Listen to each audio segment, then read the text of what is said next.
question asked us to find the area bounded between the curves f of x equal to 3x squared and g of x equal to x cubed plus 2x, between the x values of -1 and 2. When we're looking at problems where we have area between two curves, an important step is to figure out if those curves actually cross each other anywhere within that interval that you're looking at. This is because when they cross over each other, it changes which curve is higher out of the two, and that means it changes the form that the integral needs to take in calculating the area. So the first thing I'm going to do is to check for intersections. And the way that we do that is to set f of x equal to g of x. And then we're going to solve for x to try to find any places where those two curves are equal to each other.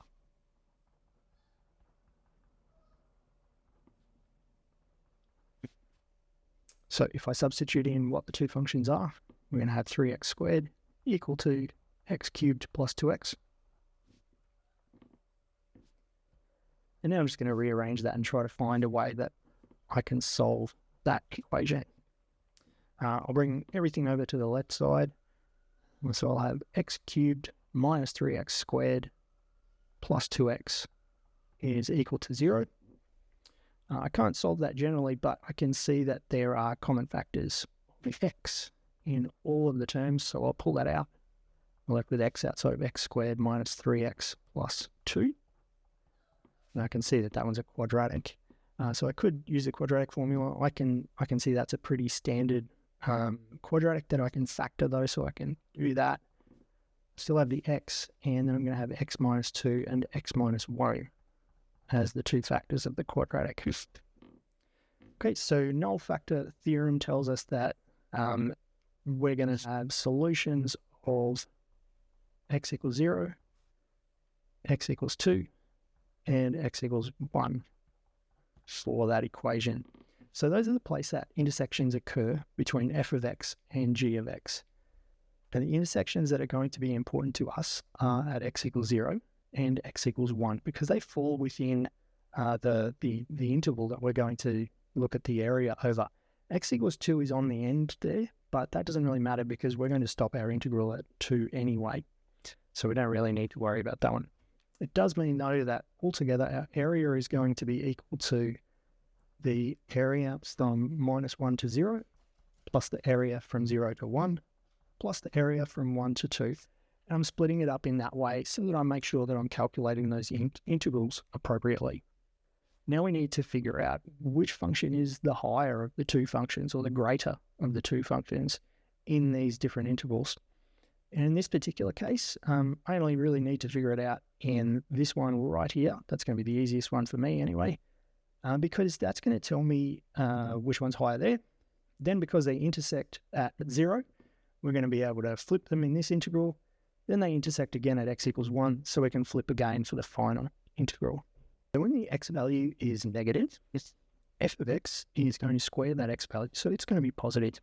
On the other hand, g of x has x cubed and 2 times x, so it's definitely going to be negative. So in that region, f of x will be greater than g of x. So I can write my first integral as an integral from -1 to 0 of f of x minus g of x dx, plus the second, which goes from 0 to 1. The two functions are going to change places. Because there's an intersection at x equals 0, g of x will now be the greater of the two functions. And then finally, again, after the next intersection at x equals 1, the functions will change place, and we'll have the integral of f of x minus g of x again. So that's how our integrals are formed. Now we just need to go through and figure out what those are going to be. So if we can go integral from -1 to 0, f of x is 3x squared. Take away g of x means we take away x cubed and 2x. Then we're going to have the integral from 0 to 1. The functions switch places, so we have x cubed plus 2x minus 3x squared dx. And finally, the integral from 1 to 2. Back again to 3x squared minus x cubed minus 2x with respect to x.